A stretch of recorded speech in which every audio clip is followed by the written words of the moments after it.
Olá, amigos do Inaché. Bem-vindos a mais um Conversando Com.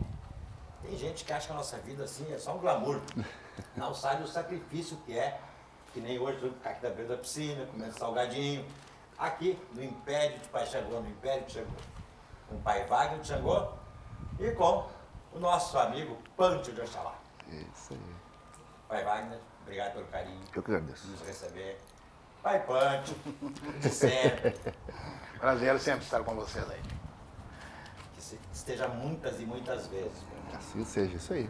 Pai Wagner, os nossos amigos. Quem é Pai Wagner? Bom, primeiramente quero agradecer a oportunidade, né, de você estar aqui conosco, na casa de meu rei, Pai Xangô. Meu nome é Wagner Monteiro, né, sou mais conhecido como Pai Wagner de Xangô. Nação Cabinda de Raiz, Porto Alegre. Sou filho do saudoso Antônio Carlos de Xangô e neto do saudoso Cleon de Oxalá. É isso. Quanto tempo, filho do pai Antônio? Começou sua trajetória com ele? Não comecei com ele, tá? Eu comecei de outra nação, né? A nação Ijexá, né? Onde eu não fiz todos os meus santos, não fiz todas as minhas obrigações, né? E passou-se um tempo, eu conheci o pai Antônio através do tambor. O tambor me salvou, eu sempre digo isso, né? É o tambor do pai Xangô, né? Então, o tambor me levou até o pai Antônio. Eu não sabia se a escola dele estava funcionando ainda, né? Então, eu liguei para ele e aí eu conversei com ele e ele disse, não, meu filho, eu te treino, pode vir que eu vou te treinar. Ok. E ele começou a tomar a minha trajetória de começar a ser trabalhado com o tambor, né? Para depois vir a ser filho de santo dele, né? Então foi uma trajetória primeiro no tambor para depois virar. Então eu sou Alabê, mas não de profissão, né? Eu sou pai de santo de profissão. Conta pra nós como é que era conviver com o pai Antônio Carlos. É maravilhoso, né? Vocês conheceram muito bem meu falecido pai, né? É uma pessoa muito amável, né? Uma pessoa carismática, uma pessoa de muito fundamento, né? Um fundamento antigo, de raiz, né? Ele brincava com todo mundo, mas quando chegava na hora de fazer as obrigações, ele é como se transformasse. Ele virava uma outra pessoa, né? Ele queria tudo perfeito, não admitia erro. Então quem conversava com ele por trás dos bastidores era muita risada, muita tranquilidade, muita alegria. Quando chegava na hora da obrigação, se ele tivesse que chamar atenção na frente de todo mundo, ele chamava, né? Característica também muito de filho de Xangô, né?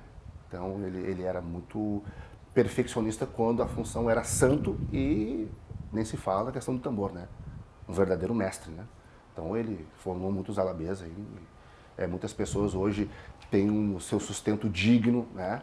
E são respeitados, têm credibilidade no meio do batuque do Rio Grande do Sul até fora, né? Do Rio Grande do Sul e outros países afora. Pode ter certeza que tem dedo dele positivo nessa história, né? Sobre o trabalho dele no tambor, quem pode falar um pouco para nós também, é o Pâncio. Exatamente. Pessoal do Grande Axé, né, meus cumprimentos ao Beto, ao pai Wagner do Império de Xangô, pelo convite de estar hoje, que já vão descobrir por que eu estou aqui, por que eu estou hoje aqui, né, no Conversando Com, participando aqui do Conversando Com pai Wagner de Xangô, e já nós vamos saber aqui por que o Pancho Villa está aqui hoje. Vai ter uma surpresa bem legal e bem interessante para vocês, que vai ser colocada ao longo da nossa conversa. Falar de Antônio Carlos também é uma honra, é uma grande emoção que eu iniciei meus trabalhos de tambor a partir do Antônio Carlos. Eu já tocava meu tambor, então precisava me aperfeiçoar, precisava conhecer mais sobre o batuque, sobre a nação, e conheci o pai Antônio Carlos através também da escola.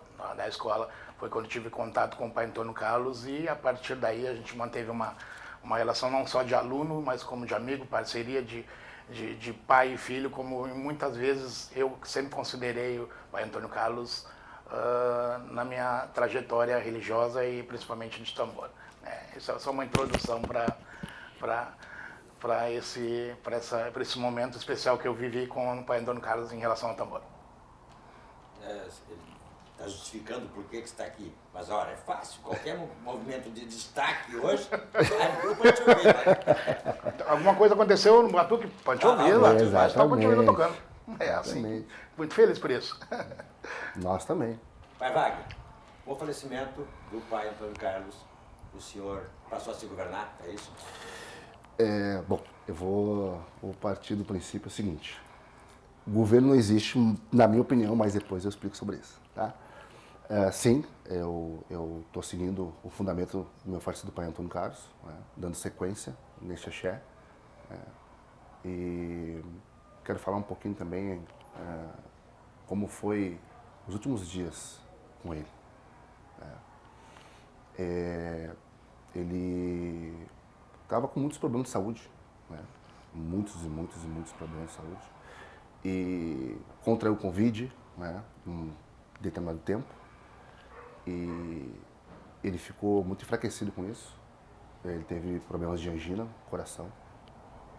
E chegou até um momento que ele ficou muito debilitado, né? Mas o pai para mim ele era um espartano, tá? Espartano, ele era um guerreiro, né? Um guerreiro, porque ele faleceu com o obé na mão, né? Tentando fazer a última ligação dele, sabe? Ele estava sempre acelerando as coisas para deixar todo mundo bem. A visão hoje, depois que ele fechou os olhos, é que ele queria deixar a maioria das pessoas bem, né? E acredito que ele conseguiu atingir algumas questões em relação a isso, né, com algumas pessoas, alguns filhos, né? E aquilo que ele não conseguiu terminar, a família está tentando dar sequência para que fique melhor para todo mundo, né? É isso. O senhor quer falar um pouco mais sobre o governo? Tá. Por favor. Bom, na minha opinião, governo não existe, tá? Por quê? Porque, na realidade, todos nós temos a nossa raiz ancestral, né? E meu pai faleceu, eu joguei, né? Joguei os búzios e conversei com o pai Xangô, né? E perguntei para ele qual era a direção que eu tinha que tomar, o que eu deveria fazer da minha vida, né? E que eu tinha acabado de perder meu mestre e sempre estive ao lado dele, né? Em todas as obrigações, tanto dentro da minha casa, na casa dos irmãos, sempre estava lado a lado do meu falecido pai, ajudando e também aprendendo, né?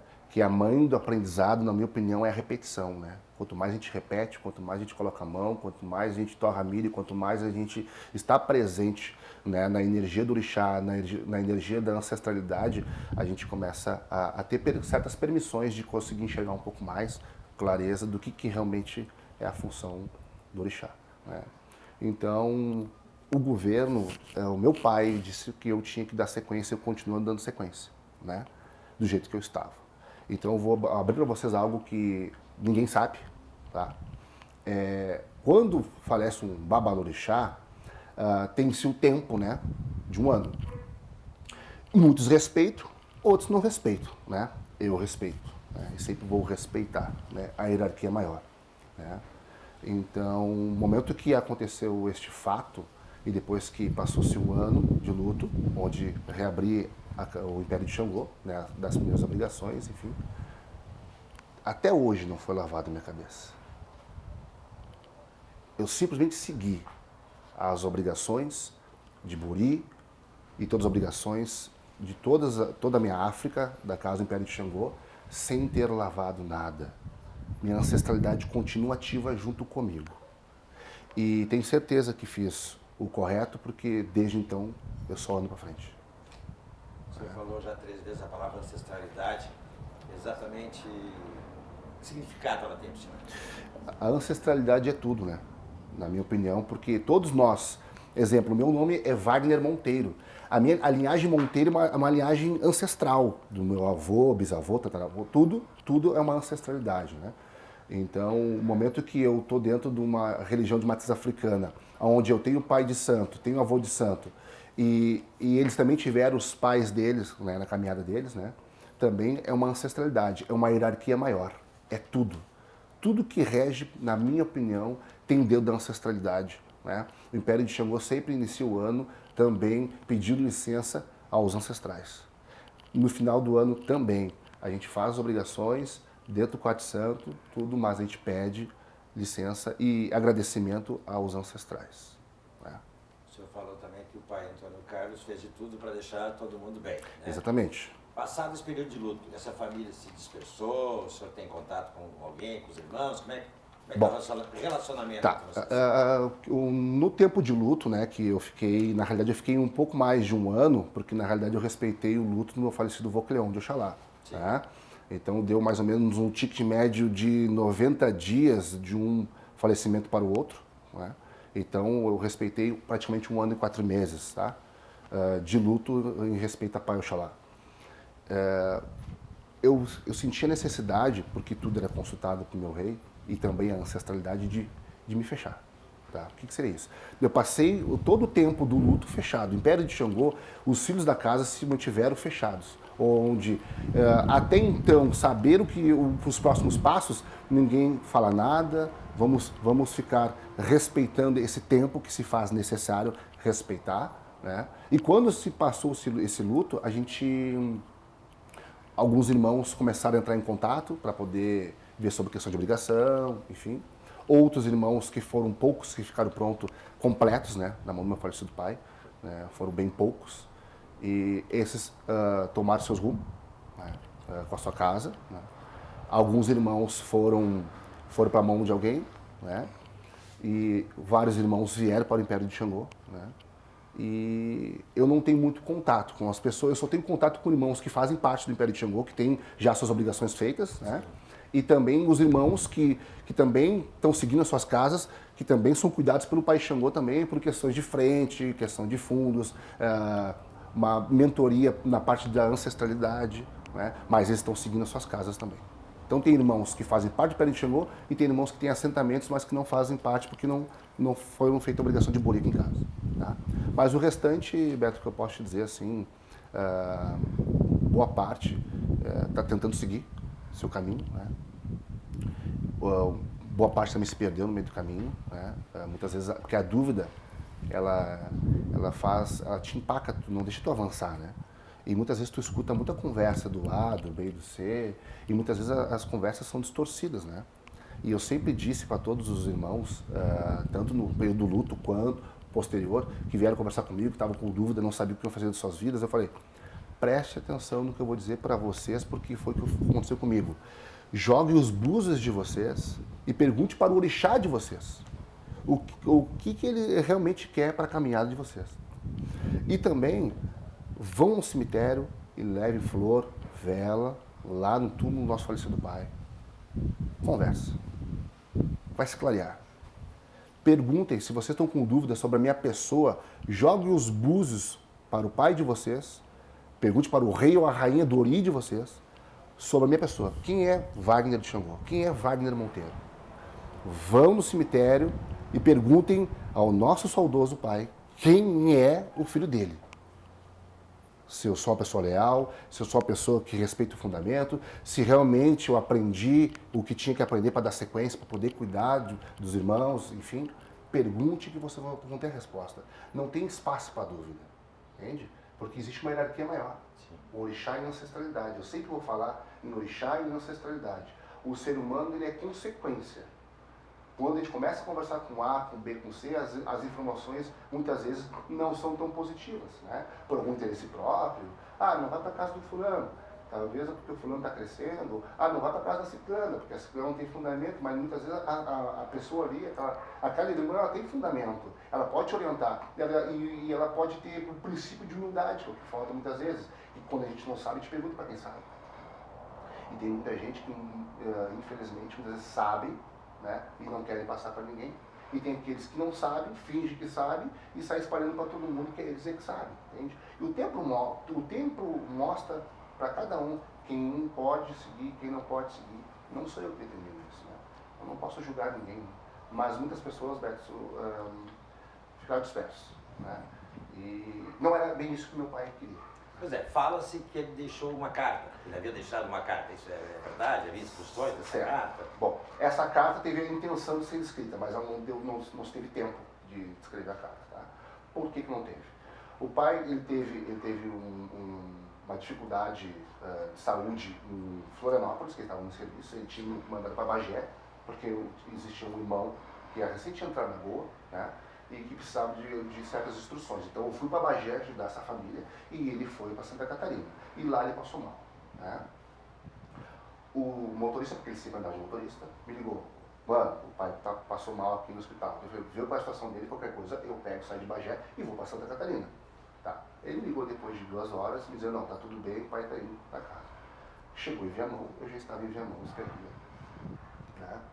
Então, o que aconteceu? Eu falei, pai, pô, tá dando susto na gente, hein? Ele, não, eu tô bem agora, enfim. Vamos lá lavar a cabeça de mais dois irmãos agora. Eu falei, mas como tu quer lavar a cabeça? Tu recém saiu do hospital, tu quer lavar a cabeça. Por isso que eu disse que ele era espartano. Ele foi fazendo tudo, ele não queria deixar a obrigação para depois, né? E aí, lá na beira da praia, lavou-se a cabeça, tudo. E aí, ele disse, filho, lembra que eu disse no grupo, que ele colocou um grupo, né, no grupo da casa, para todos os irmãos, que ia deixar uma carta, né, sobre tudo aquilo que ele queria, né? E aí, então, muitos irmãos ficaram muito apavorados, imagina, né? Ele sempre foi uma pessoa muito forte pra gente, né? E, na realidade, ninguém pensa que a pessoa vai falecer amanhã, né? Vai durar muitos anos, né? Pois é. Então, ele chegou e disse assim, filho, lembra da carta que eu escrevi? Sei. Vou te dizer o que é para ter essa carta aí. Eu quero que a nossa família seja unida. É assim, unida. Os irmãos que são prontos de frente e fundos possam atender e orientar os irmãos que não conseguiram completar seus axés. Porque tinha muitos irmãos que tinham casa aberta, mas não tinham assentamento da frente nossa, que é o Leba, e não tinham assentamento de balé também, que é crucial no suposto governo, como dizem lá, né? Então, muitos irmãos ficaram sem, né? Então, os irmãos que são prontos, que possam atender esses irmãos e terminar esses axés, e os irmãos podem até seguir fazendo, cortando para si, né? E vocês fazendo para esses irmãos, né? E aqueles irmãos que não são prontos, não têm casa aberta, que possam ir para a casa dos irmãos, que tem um conhecimento, que tem um fundamento, enfim. Ele não disse assim, ó, Wagner, na minha ausência é tu que vai fazer a função. Não, ele não disse isso, citou o nome de ninguém, mas ele queria que a família fosse unida, né? Eu pensava que era uma situação praticamente impossível de acontecer, né? Mas aqui em casa, vira e mexe, está vindo novos irmãos que eu digo, que eram nossos irmãos e que passam a ser do Império de Xangô, né? E os irmãos que hoje a gente não tem muito contato, eu posso dizer da minha parte que eu não tenho nada contra ninguém, né? E eu quero fazer a vontade do meu mestre. Se a vontade dele para mim é lei na terra, né?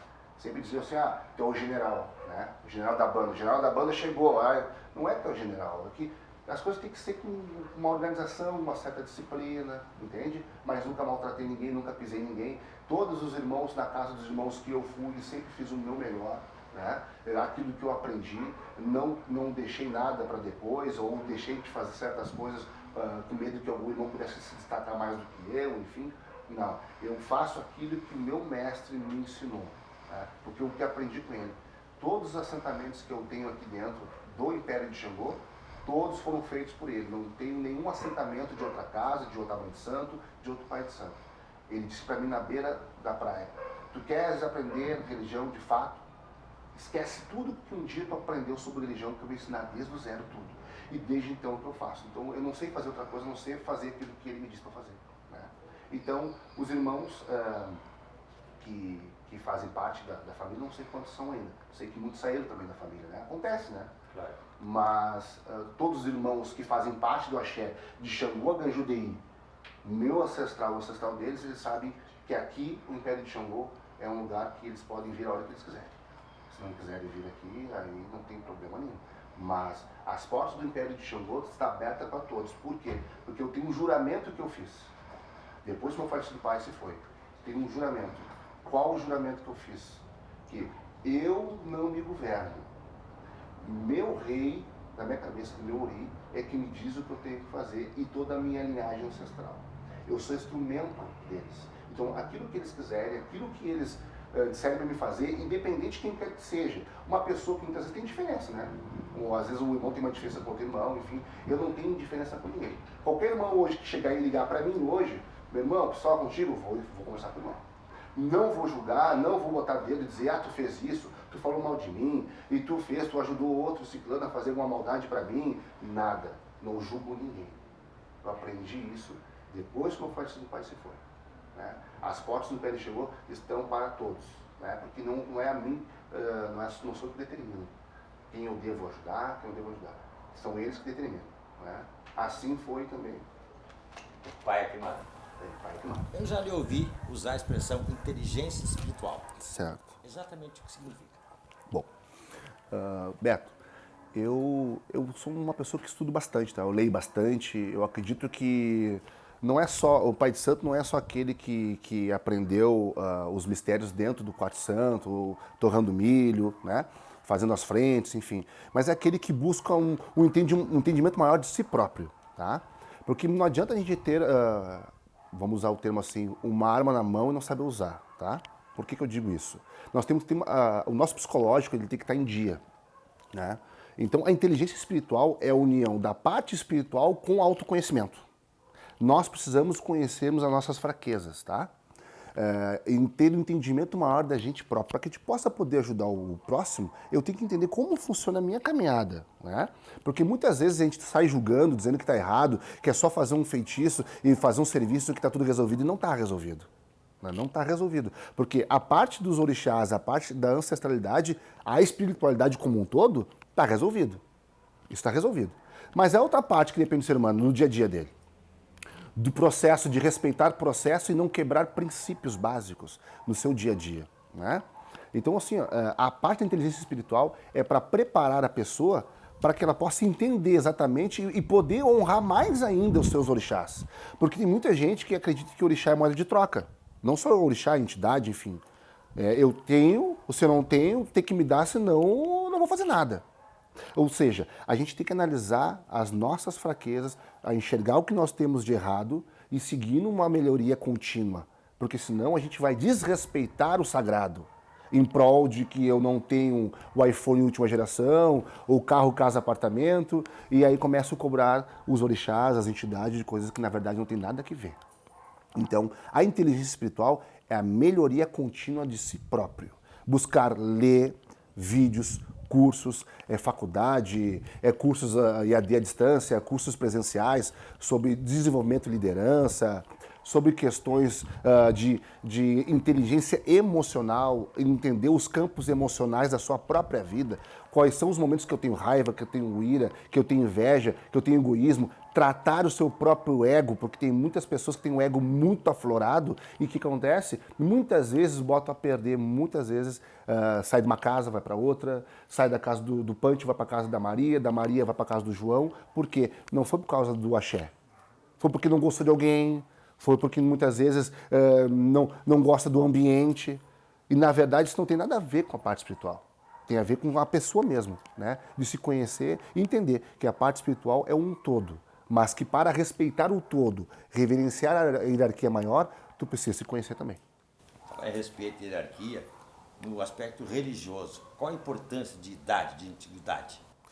Bom, eu acredito o seguinte, tá? Que o orixá, a gente respeita ele independente da idade dele ou não, tá? Novo, velho, enfim, as pessoas têm que ser respeitadas, tá? Mas eu acredito que o respeito maior que tem que existir é pelos feitos aqui na Terra, tá? O ser humano como em si, como é a vida dele no mundo espiritual e no mundo profano no dia a dia? O que ele faz? Quais são as questões que ele faz para melhorar a caminhada dos demais? Por que eu digo isso? Tem muitas pessoas que têm 40, 50 anos de religião, enfim, e não faz tanto quanto uma pessoa que está há 10 anos. Entende? Então, porque eu sou mais velho, tem que me respeitar. A gente tem que respeitar todo mundo. Meu falecido pai e também meu falecido avô beijava a mão de todos. Independente da patente da pessoa. Se ela era pronta com 50 anos, com casa aberta, ou se era uma pessoa que estava recém iniciado com 1 ano de casa aberta. Né? Eu acredito mais do que, tens que me respeitar porque eu tenho 30 anos e tu tem 15, exemplo. Ok, tá, mas como é que tá a tua caminhada? Porque no plano espiritual é duas coisas, ou você é instrumento ou você não é. E para ser instrumento, você precisa fazer certas coisas e andar no caminho que a espiritualidade quer. Do contrário, você não é instrumento. E aí você passa também a não ser respeitado na Terra. Aí você usa do seu ego, do seu orgulho, da sua vaidade, para dizer para todos que você tem um tempo maior. e que você quer esse respeito, mas você não fez praticamente nada para ter esse respeito que você quer. Entende? Eu não falo mal de ninguém, não falo da casa de ninguém, de quem é novo, de quem é velho, mas eu respeito todos, independente da idade. A pessoa não tem nenhuma uma iniciação, eu beijo a mão também. Ego, orgulho, soberba era coisas que o pai Antônio Carlos não conhecia, né, Pati? Não, pai Antônio Carlos, Alabê Antônio Carlos, que é o que eu mais conhecia como Alabê, né? Foram muitos anos como Alabê. Sempre foi uma pessoa simplesmente, né? Simplesmente humilde, e são adjetivos que não, pelo menos eu não conhecia assim nele. Somente a simplicidade, a humildade. Pai Antônio Carlos, o Alabê Antônio Carlos, né? Era um tamboreiro que entrava mudo, saía calado, e assim como eu faço também nas diversas casas que eu toco. Então sempre passou uma simplicidade. Então esses eram adjetivos que não se encaixavam com eles na minha visão, assim. Sempre foi uma pessoa assim, extremamente simples e humilde. A mesma simplicidade que tu tens hoje, né? Exatamente. Procuro seguir os mesmos passos do meu mestre Antônio Carlos. O Alabê, Pante Oxalá, que também Babalorixá, Pante Oxalá, né? Sim. Complicado ser Alabê e Babalorixá. Conciliar essas duas funções? Realmente é uma tarefa extremamente complicada, né? A gente tem que se desdobrar, né? Mas se a gente tem disposição, a gente consegue separar as partes, né? Porque a agenda também é corrida, tanto de tambor quanto a religiosa, também no atendimento às pessoas, né? Que procuram a casa de religião. Então, exige um pouco mais de esforço, sim, e dedicação. Não que seja, não é impossível, não é difícil, mas precisa de uma organização e tempo para poder administrar da melhor forma o tambor e a casa de religião. Pai Wagner, se lhe fosse dado o poder de impor alguma coisa, de modificar alguma coisa, o que o senhor faria para melhorar a religião? Eu acredito, né, é que assim, a nossa religião, ela é por oralidade, né? Somos físicos e empíricos, né? Passa de pai para filho, né? Mas uma coisa uma palavra, né? É humildade, né? Eu acredito que a gente precisa ter mais humildade, porque a humildade vence barreiras, tá? Por que eu digo isso? Porque quando a gente não tem humildade, vem a soberba, vem o ego, né? De novo o ego. Muitas vezes a pessoa diz, eu sou filho de tal orixá, né? Tens que me respeitar. Ela está usando o ego, tá? Está usando a vaidade, está usando o orgulho. Muitas vezes tem pessoas que têm casa aberta, né? E não tem o devido conhecimento para poder estar fazendo o que está fazendo. Ou faltou algum tempo, ou não foi tanto para a faculdade. Exemplo, o meu falecido pai, quem conhecia ele sabia, ele era uma enciclopédia ambulante. Qualquer nação que você fosse perguntar, qualquer tipo de feitura, ele sabia lhe responder. Ele era um verdadeiro mestre. Mas eu não estou falando que todos deveriam ser assim. Isso aí acontece no século, poucas pessoas a cada século que vem nesse formato, já pronto pelo todo para poder fazer o que tem que ser feito na Terra, né? Mas a falta de humildade faz com que a pessoa não busque conhecimento, não busque uma sabedoria, né? Não busque um entendimento maior, de procurar quem sabe para poder auxiliar. E foi falando para todo mundo que sabe fazer isso, sabe fazer aquilo outro. Então o que está faltando, se eu pudesse ter um poder, era de implementar a humildade, de colocar o seguinte, que busque a sabedoria mais do que o ouro e a prata. As pessoas estão buscando mais o dinheiro do que a sabedoria. Porque eu preciso de cliente, eu preciso trabalhar, eu preciso aquilo outro. Mas não busca a sabedoria. E da onde vem a sabedoria? Da ancestralidade dos nossos orixás. Entende? Então, para ter uma sabedoria todos os dias, a gente precisa estar em dia com isso. Então, se eu pudesse ter um poder, pedir que todos nós pudéssemos ser cada vez mais humildes. Vamos falar um pouquinho agora do Império de Xangô? Certo. Até pouco tempo atrás, o senhor residia, tinha casa de religião em Caxias. Certo. Agora em Porto Alegre. Porto Definitivamente? Alegre. Definitivamente Porto Alegre. Tem uma praça muito grande em Caxias do Sul, tenho diversos filhos com casa aberta lá. Estou toda semana em Caxias do Sul, amo Caxias do Sul, mas a sede principal hoje do Império de Xangô é em Porto Alegre. Ele fica na estrada. Eu fico na estrada. Isso por motivos ancestrais, tá? Eu recebo ordem e executo. E quais são as próximas atividades religiosas do Império de Xangô? Bom, agora, dia 1º de fevereiro, agora eu vou falar porque o Pante está aqui também, né? Nós fomos agraciados, né, para dar continuidade nas festividades da Mãe Iemanjá na cidade de Imbé. Tá? Então, no dia 1º de fevereiro, a partir das 22 horas, estaremos fazendo um batuque maravilhoso para a Mãe Iemanjá na frente do mar, né? Na beira-praia, na beira-praia. Fazia. Exatamente. Durante muitos anos, o meu falecido pai, Antônio Carlos, dava sequência nessas festividades na cidade de Imbé. Começou em Cidreira, depois migrou para Imbé, né? Em Tramandaí, quem fazia era o falecido vô Cleão, né? Então, em Imbé, meu pai fazia as obrigações, festividades da Manhã-Manjá, no dia 1º de fevereiro, né? Com dança de capoeira, dança dos orixás também. Então, nós vamos fazer um evento maravilhoso, um projeto cultural maravilhoso na cidade de Imbé, né? Dando sequência nas festividades também. Fomos agraciados, né, pela Prefeitura de Imbé e também olhei, analisei e também, quando eu fui olhar para pedir a permissão para fazer, era realmente aquilo que eles queriam, só eu não sabia, entende? Então a gente vai dar essa sequência. Aí como não conseguiu nenhum tamboreiro bom, chamou o Punch. Aí entra a situação do Amequim, né? Dar sequência nas festividades aí. Então, Responsabilidade, Punch? vamos lá, né? Será um prazer aí, né? Já fica aí o convite a toda a comunidade religiosa para o dia 1º de fevereiro, né? Na Praia de Imbé, as festividades Amanhã-Manjá, dando continuidade aos trabalhos do nosso mestre, né? O Babalorixá e o mestre Antônio Carlos Xangô. Será um prazer, estaremos lá dando continuidade a esse evento, fazendo essa linda homenagem a Amanhã-Manjá, com tudo que tinha e gostaria o nosso mestre, né? Como fazia o nosso mestre na beira da praia, em homenagem aos orixás. Será um grande prazer estar conduzindo os tambores lá, a convite do pai Wagner, do Império de Xangô, e a toda a comunidade religiosa. Mais uma vez fica aí estendido o convite aí. Será um prazer nós estarmos presentes, fazendo mais esse evento, né, para a nossa comunidade religiosa e para os nossos orixás. Qual é a previsão de horário de início? É a partir das 22 horas. Como um projeto cultural, a gente vai ter as questões de dança de capoeira também, tem alguns eventos antes, né? Para depois começar o batuque da Manhã-Manjá. A partir das 22 horas. Com certeza o pai Antônio Carlos e a mãe Vera, de onde estiver, vão ficar muito felizes com essa homenagem, com essa festa, né? Bem, e os tambores, então, a cara do Punch, que hoje é um dos melhores tamboreiros do Rio Grande do Sul, né? O ouvido do Brasil, hein? Pai Wagner, eu sei que o senhor tinha um convívio, bastante convívio com o pai Antônio Carlos, né? Qual foi a última vez que o senhor falou com ele? Bom, em vida, claro. Agora tu me pegou, né? Vamos lá.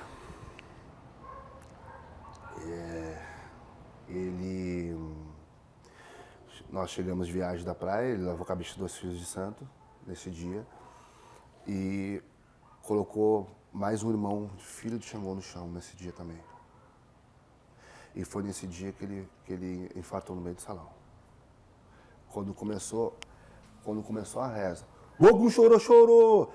De malé, cai, aí ele infartou no meio do salão. E aí parou-se o tambor e a gente segurou ele, foi pra rua, né? E aí, naquela obrigação eu tinha dito, eu falei pra ele, pelo amor de Deus, por que tu tá fazendo isso, né? Tá. Daí, a força que ele tinha, ele se recuperou e voltou, mas não tinha mais força para poder segurar o obé, né? Aí, nós terminamos a obrigação toda ali, né?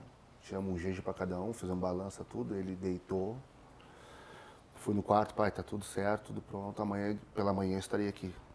Cheguei e eu fiquei de joelho na cama dele e disse assim, pai, o senhor não está entendendo que o senhor não está mais em condições de levantar o obé.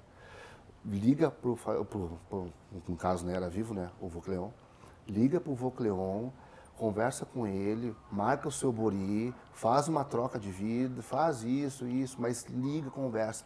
Mas daí ele assim, não, mas eu vou fazer isso, mas só depois do dia 12 de outubro. Olha só. Eu, por quê? Nós temos mais 8 para colocar no chão. Agora eu falei, mas não está entendendo que não tem condições? Daí ele, quando viu que eu... Sabe, a gente tinha uma proximidade muito grande de pai para filho carnal. E tinha uma hora que daí eu gritei com ele. Você não está entendendo que você não está em condições de fazer? Daí ele assim, tá, então vamos fazer o seguinte assim, ó. Vai, olha só. Vai no balé, pega o meu obé, e vamos na casa do teu irmão, que nós vamos fazer uma segurança lá pro teu irmão lá, assim, essa. Eu falei, mas como? Mas daí no carro tu liga e diz que é pro pai, que daí eu falo com ele. Viu como ele negociou comigo? Até em último momento, por isso que eu disse, ele morreu com um obé na mão. E aí nós saímos de carro, e eu tô tentando ligar pro vô, não tava conseguindo. E aí ele, do nada assim, quieto. E o motorista dirigindo, ele na frente e eu atrás. Chegamos no portão da casa do meu irmão e ô pai, chegamos. Daqui a pouquinho fez assim, ó. Tum. E aí quando... E eu chamava, não dava, e a gente deu a ré, o motorista deu a ré, pisca alerta e vamos pro hospital. Na hora ali, a gente estava num lugar que eu não sabia direito, fomos à casa do irmão próximo, o irmão entrou correndo dentro do carro também, fomos até o hospital, acho que era Vila Nova, não lembro agora, o mais próximo que tinha onde nós estávamos ali. E ele apagado, eu segurando ele aqui no braço dele, segurando, e nada. Quando chegou na frente do hospital, ele fez assim, e se levantou. E eu, pai, o senhor tá bem? Daí ele olhou assim, onde é que eu tô? Daí ele olhou pro hospital e fez assim. Veio a cadeira de roda, colocaram ele lá, enfim. E aí ele sentou, enfim, ó, o senhor é filho dele? Sim, eu sou filho dele. Ó, o seguinte, nós vamos ter que fazer uns exames, tá? Para tirar a dúvida, né? Sobre nós estamos entendendo o que aconteceu com ele, mas nós vamos ligar para o Instituto de Cardiologia, né? Para saber se nós estamos certos ou não. Enquanto isso, eu já estava ligando para o Rei de Oxalá, né? No caso falecido vô, para falar com ele. E aí ele ficou nesse hospital e aí transferiram ele para o Instituto de Cardiologia, que daí, onde ele ficou internado lá, ficou ali uns 2, 3 dias ali, né, entre UTI, sai da UTI, e aí depois deu o que aconteceu. Nunca mais falei com ele. Faltou falar alguma coisa? Faltou dizer alguma coisa para ele? Não faltou em termos de questão de fundamento, porque como a gente tinha muita proximidade, a gente sempre conversava muito, a gente dava risada sobre tudo, falava sobre tudo, né? O que ele pôde passar para mim, eu tenho certeza que ele conseguiu, né? E o que eu poderia falar para ele é só gratidão por tudo, porque se hoje eu como, bebo, durmo e cuido de pessoas, é porque ele me deu essa oportunidade. E ele continua me dando esta oportunidade, né? E agora, qual é o meu maior presente? Isso eu posso lhe dizer, com absoluta certeza, tá? O dia que chegar a minha hora, né? Que eu tenha vida longa na Terra para dar continuidade, para fazer o que tem que ser feito, mas que no dia que eu partir, que eu possa me reencontrar com os meus, com ele, e de joelho, olhando para ele, e ele me dizer que eu fiz um bom papel na Terra. É sobre isso. O restante não me diz respeito, não tenho o que dizer, não tenho o que dizer se gosto do A, do B, do C, está tudo em pé de Xangô, está aberto para todo mundo. Se os nossos reis quiserem, ali estarei sem julgar, sem falar nada. Estarei fazendo porque eu estou em missão do meu orixá e da minha raiz ancestral, do meu babalorixá saudoso, venerável mestre Antônio Carlos Xangô. Para nós encerrarmos, pode te ouvir a sua mensagem para os nossos amigos? Queria agradecer mais uma vez aí ao Beto, né, pelo convite aqui, né, estar participando do Conversando Com, juntamente com o pai Wagner, do Império de Xangô. Agradecer também a oportunidade, né, por estar presente na homenagem da Mãe Iemanjá, que será feita no dia 1º. Espero todos os irmãos e amigos simpatizantes para juntos neste dia dançar, tocar e rezar a Mãe Iemanjá e a todos os orixás. Muito obrigado. E eu espero um dia poder fazer um Conversando Com lá. Conversando com Pode Ouvi-la. Será um prazer. Pode ouvir. Compromisso aqui assumido. Tem muita história para contar, né? Teremos. Muitos que não pode falar. Com certeza. Vai, a sua mensagem.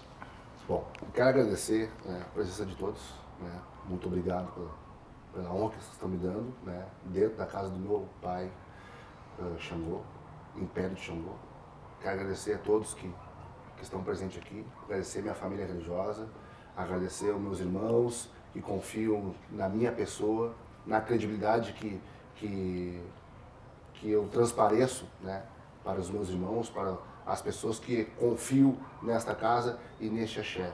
Quero dizer sempre que tem meus defeitos, tem minhas falhas, né, mas eu não estou aqui para julgar ninguém, estou aqui para fazer o meu melhor para os meus orixás, para a minha raiz ancestral e para todos aqueles que batem nas portas do meu rei, tendo condições financeiras ou não tendo. Eu equilibro a balança desta forma. Não cabe a mim julgar se a pessoa tem ou se não tem. Tem condições, maravilha, ajuda também, o Império de Xangô a crescer, porque não tem como a gente conviver aqui na Terra se não tiver o dinheiro também, né? Mas nós também temos o dever de trabalhar em misericórdia para os mais necessitados, e é o que eu faço aqui. Quem me conhece sabe. Então, é isso. Só tenho a agradecer a vida que eu tenho, né? Porque eu recebo muito mais do que aquilo que eu mereço. Né?